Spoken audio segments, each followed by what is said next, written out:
the ABC News Magazine. 2020 with Hugh Downs and Barbara Walters. Are your kids renting a movie this weekend? Horror films like these are the most popular choice. Graphic orgies of blood and violence. And they watch 15 murders in an hour and a half. Children mesmerized. I like the gore. But are they harmless? It's always a female victim, and is generally in a sexual context. With reports that life may now be imitating art, Bob Brown shows you what the kids are watching. VCR horrors. Also, horror movies, mutilation, decapitation, torture. Does that sound entertaining? More blood than a blood bank. Have we got your attention? Well, you may be sickened, but what about your kids? They seem to love every moment of today's horror films, movies that by comparison make Frankenstein seem cute and cuddly. If you find this disturbing, just wait, because there is a whole other dimension. There is, since VCRs, half of American households now have video cassette recorders. And for many children, they're a ticket to R-rated gore that the kids are too young to see at the movies. So, do you know what your children are watching? Well, parents and psychologists are very concerned.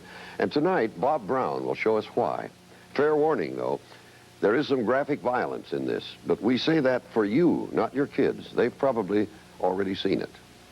First, you were frightened by the Texas Chainsaw Massacre. Then you were terrorized by Halloween. And now, prepare to be pulverized, traumatized, and hospitalized by... Splatter you. I like the gore. I love blood and guts and stuff, you know. I'm serious, it turns me on, you know, ever since I was a little kid. Because I love the feeling of being scared, you know.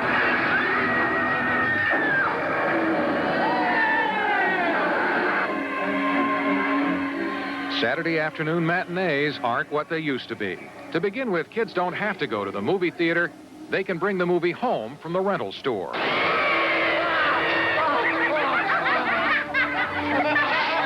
And some of the most popular kinds of tapes to watch don't resemble the old Hopalong Cassidy or Superman movies. The kids call them slasher or splatter movies. And they get together to watch them at gross-out parties.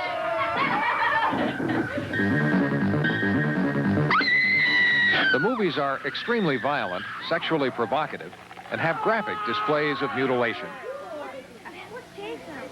We asked 3 groups of kids why the movies appeal to them. I see them with my friends, and we see who can keep their eyes open the longest.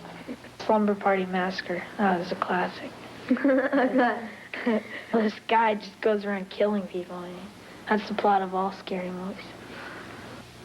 Kids get the movies from the horror section of the video store. Most of the violent movies are rated R and aren't supposed to be seen unless you're 17 years old. Others are made directly on videotape and bypass the rating system altogether. Video store owners say the movies are usually in their top 3 rental categories. Kids say it more simply. On Monday morning, the biggest attraction is a kid that's seen one of these disgusting movies of the weekend. And, I mean, in incredible detail. And then this guy takes his drill, all right, and he goes and rams it right through the guy's eye. And everybody will go, and he's got a big crowd around him. And it's ridiculous, because, I mean, he's like the focal point of action for that day.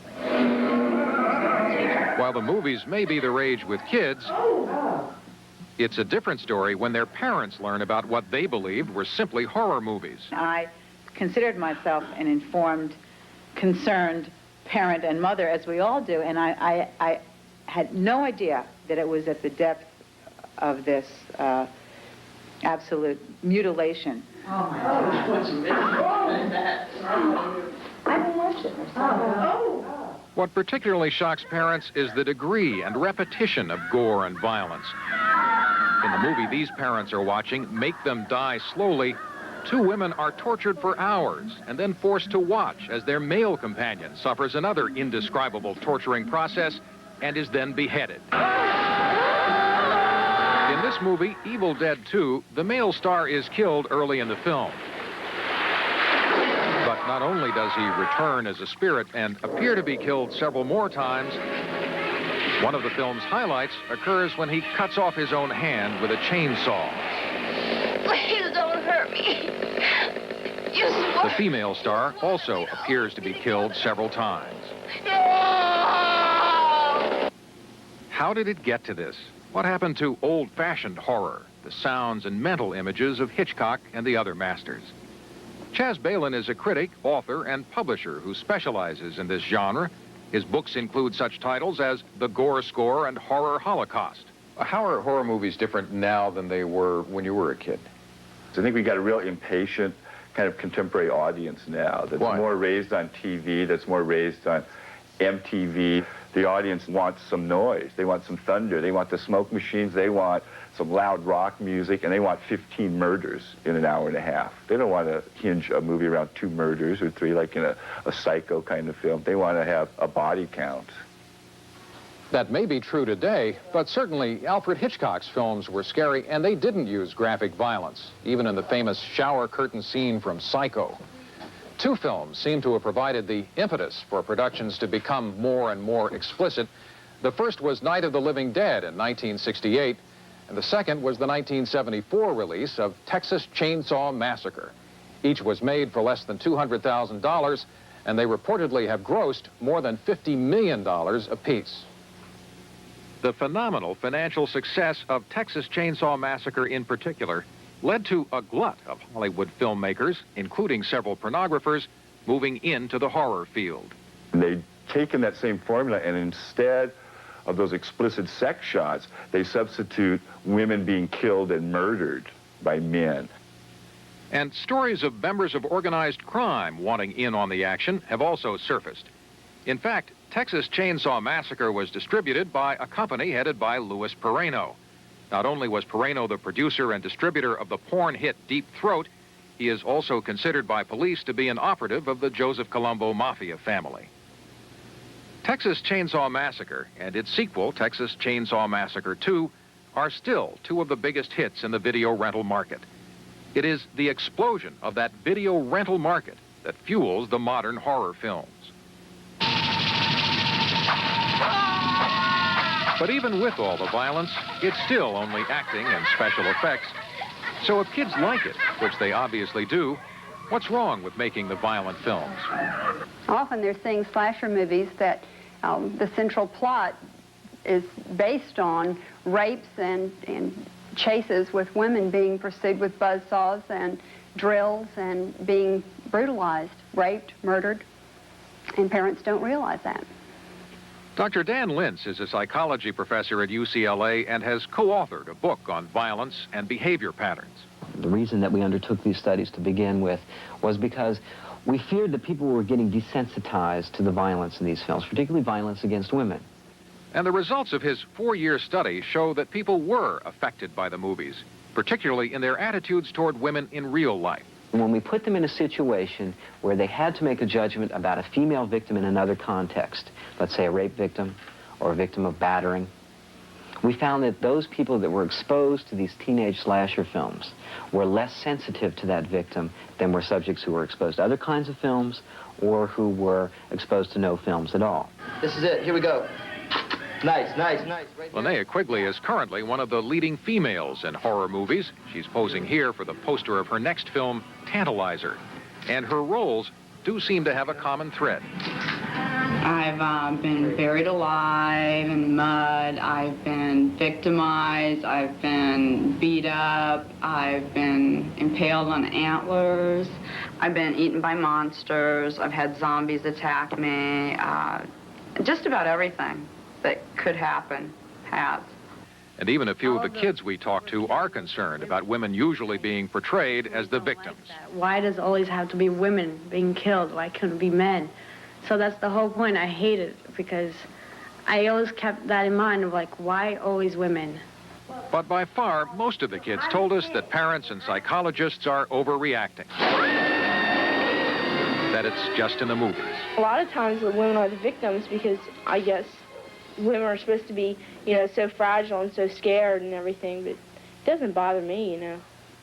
Sort of isolate movies as, you know, a major desensitizer of kids is probably giving it more impact than it deserves.